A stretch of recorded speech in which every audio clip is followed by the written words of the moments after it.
seems fantastic. I used to have a hole in the wall with a mattress. Funny when you want it, suddenly you have it. You find out that your goal's just plastic every day. Assalamualaikum warahmatullahi wabarakatuh. Perkenalkan, nama saya Nurul Aliatul Syadah, nomor absen 04 dan nomor induk mahasiswa 122071930. Di sini saya akan menjelaskan materi mengenai kelompok buku sesuai kebutuhan. Menurut William Allen, ada 4 kategori guru dalam menyampaikan materi di dalam kelompok. Untuk yang pertama, yaitu kategori siap dengan metode bercerita atau lebih banyak memberitahu. Kategori guru jurus ini adalah kategori guru yang kurang diminati oleh sebagian besar pengguna siswanya. Beberapa ciri yang paling menonjol dari kategori guru jurus ini adalah guru menjelaskan dengan monoton, mata lebih banyak terlihat teduh dan membacanya, selalu duduk atau berdiri di depan ruang kelas, serta pendapat mereka yang bersifat absolut, dan masih banyak lagi. Pengembangan pembelajaran buku dengan metode pembelajaran seperti ini adalah peserta didik menjadi sulit memahami materi, bersifat monolog dan membingungkan peserta didik. Sering terjadi ketidakserasian materi dengan konteks yang dimaksud, sehingga pencapaian tujuan dari pembelajaran akan sulit dilakukan. Tidak juga waktu terbuang banyak dengan pemahaman peserta didik yang dirasa kurang. Dengan begitu, maka perlu adanya evaluasi dari pihak sekolah untuk meminimalisir guru dengan proses pembelajaran seperti ini agar dicapai tujuan yang diinginkan. Selain itu, harus ada kesadaran dari individu guru tersebut diikuti langkah perubahan untuk mengembangkan proses pembelajarannya agar menjadi lebih baik. Sekian dari saya, kurang lebihnya mohon maaf. Materi selanjutnya akan disampaikan oleh pemateri berikutnya.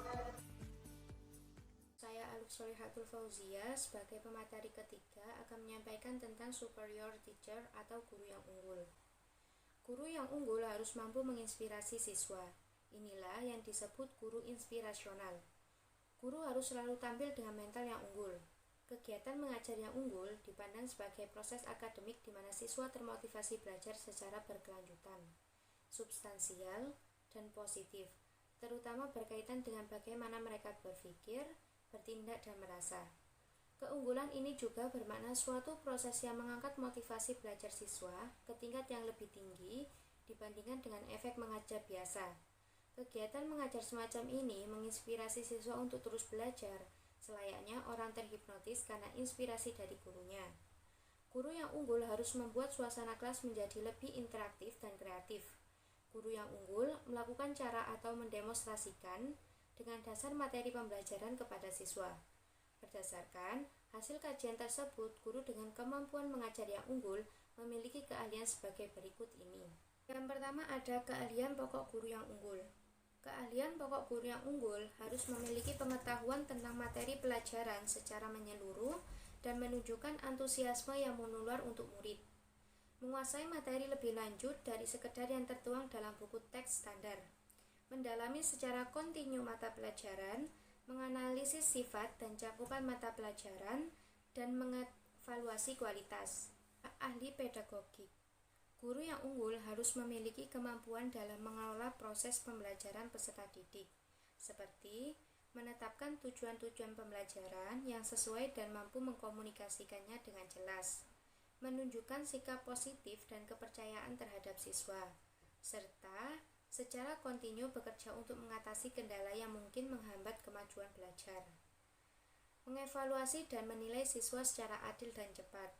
Mendorong siswa berpikir dan memberdayakan diri untuk menemukan kreativitas mereka sendiri.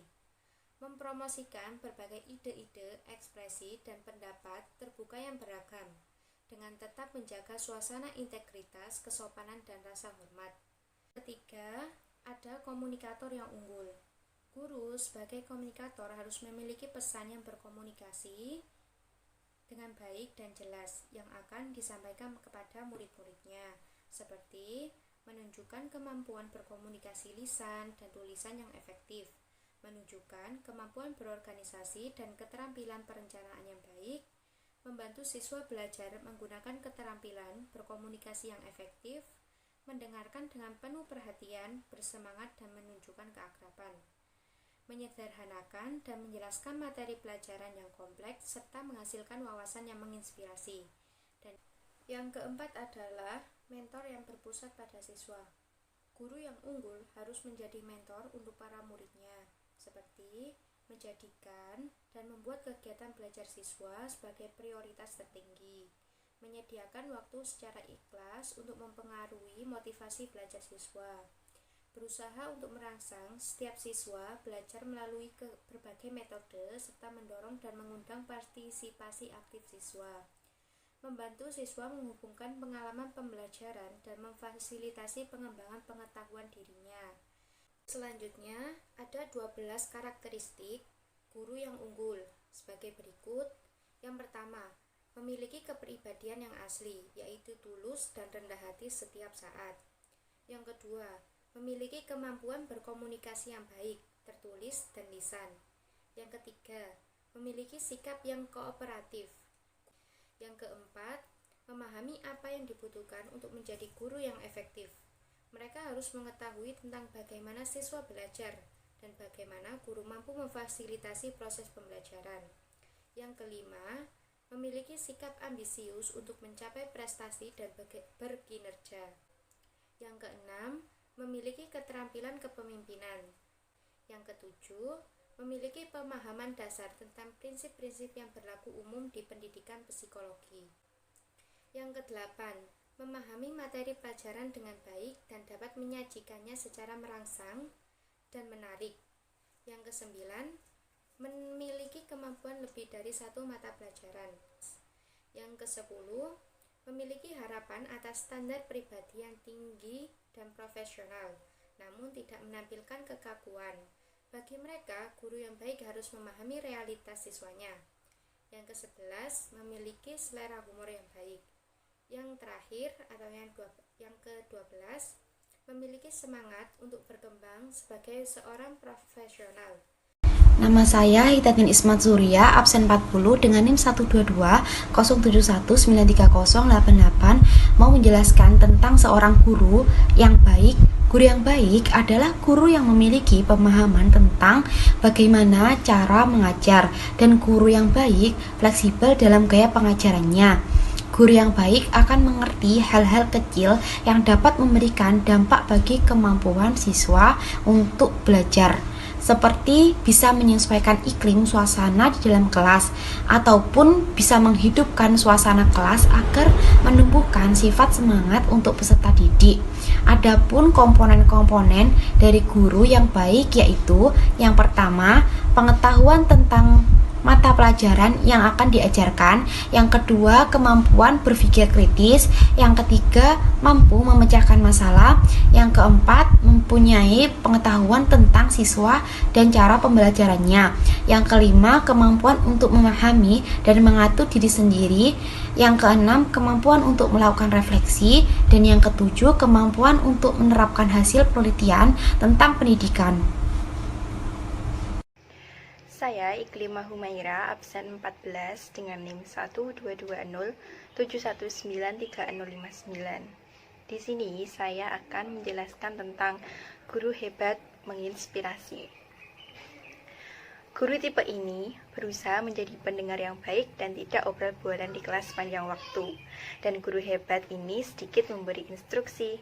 Pusat kegiatan belajar mengajar adalah murid, bukan guru. Kurikulum diolah dan disajikan sesuai kebutuhan murid. Guru hebat mendidik murid menjadi manusia bermental driver and winner.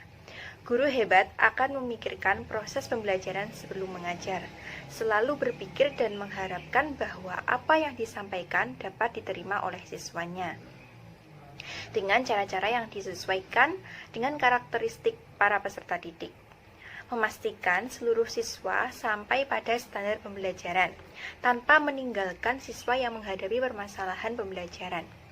Apabila ada siswa yang mengalami permasalahan, Guru hebat akan memikirkan berbagai solusi dengan melibatkan siswa lainnya. Dan guru hebat adalah guru yang berperan sebagai seorang fasilitator serta sebagai inovator dalam pembelajaran. Nah, untuk menjadi guru hebat, ada beberapa hal yang dapat disajikan ke dalam proses pembelajaran di kelas, yaitu yang pertama, rasa cinta dan kepedulian. Bahan utama untuk menjadi guru hebat adalah cinta pada diri sendiri, cinta pada profesi, dan cinta terhadap para peserta didiknya. Dan yang kedua ada komunikasi. Guru yang hebat harus bisa menjaga komunikasi yang baik dengan peserta didiknya. Di samping itu, guru juga harus berkomunikasi dengan orang tua peserta didik. Yang ketiga, pujian dan harga diri. Guru harus optimis dengan melihat sisi baik para peserta didiknya. Jangan sebaliknya memandang peserta didiknya dengan pesimistis. Mengajar dengan menggunakan pujian-pujian secara konsisten akan menghasilkan kualitas pembelajaran yang mengagumkan. Kemudian yang keempat adalah hormat dan harga diri.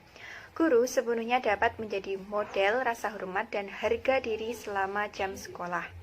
Guru harus memulai dari diri sendiri dengan menjadi model perilaku menghormati ketika mereka berhubungan dengan rekan kerja maupun peserta didik.